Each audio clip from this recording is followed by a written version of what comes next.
بسم اللہ الرحمن الرحیم۔ السلام علیکم ناظرین، آپ کو عثمان وائس ٹی وی چینل پہ آنے کا دل کی گہرائیوں سے خوش آمدید۔ دینداروں کی مقبولیت۔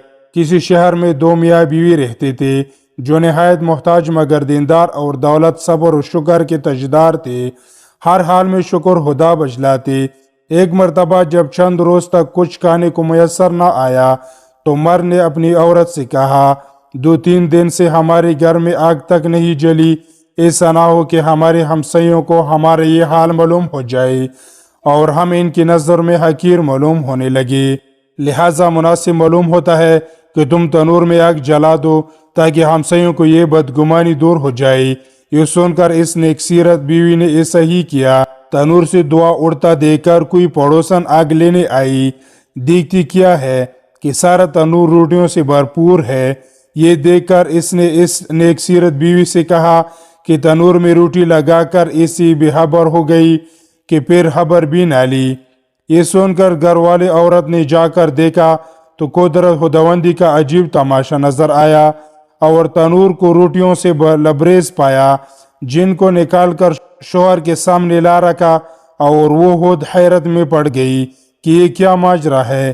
یہ دیکھ کر اس کے شوہر نے بتایا کہ اس میں حیرت اور تعجب کی کیا بات ہے، وہ قادر مطلق تو اس سے بھی زیادہ ہزاروں قدرتیں رکھتا ہے۔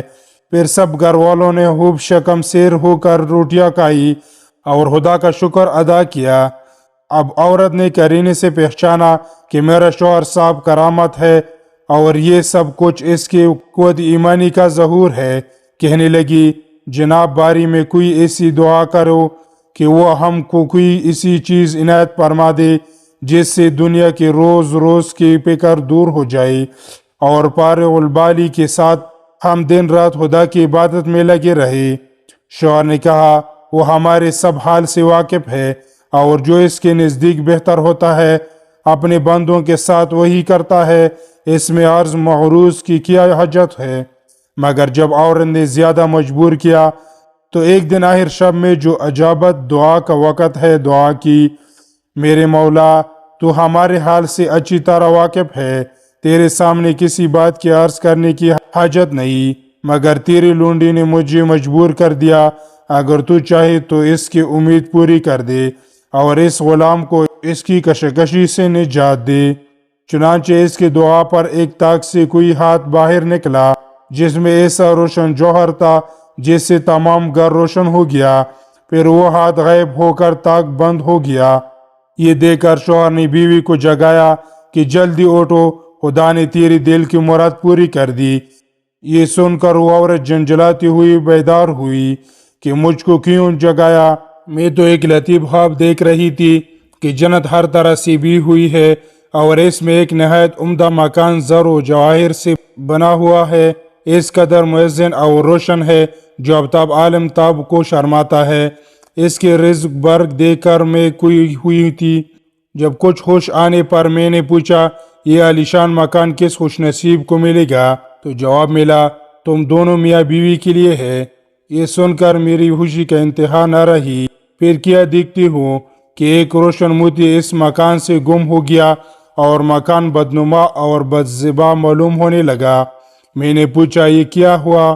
جواب ملا کہ وہ روشن موتی جس سے تیرا مکان روشن تھا تیری خواہش کے مطابق دنیا میں چلا گیا، جس کا در تو دنیا میں راحت اور آرام اور رونق و آسودگی چاہیے گی، اس کا در یہاں کے راحتوں میں کمی آ جائے گی۔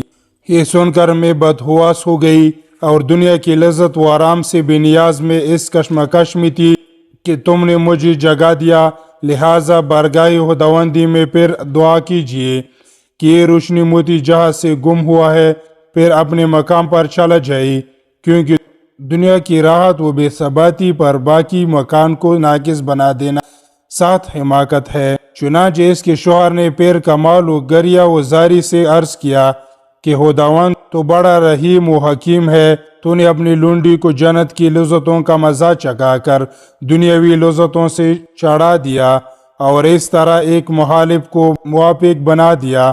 میں تیری اس عنایت کا کس زبان و دل سے شکر ادا کر سکتا ہوں؟ تو اچانک اس طاق سے پھر ایک ہاتھ ظاہر ہوا اور اس روشن گوہر کو لے جا کر اس کے مکان پر پہنچا دیا۔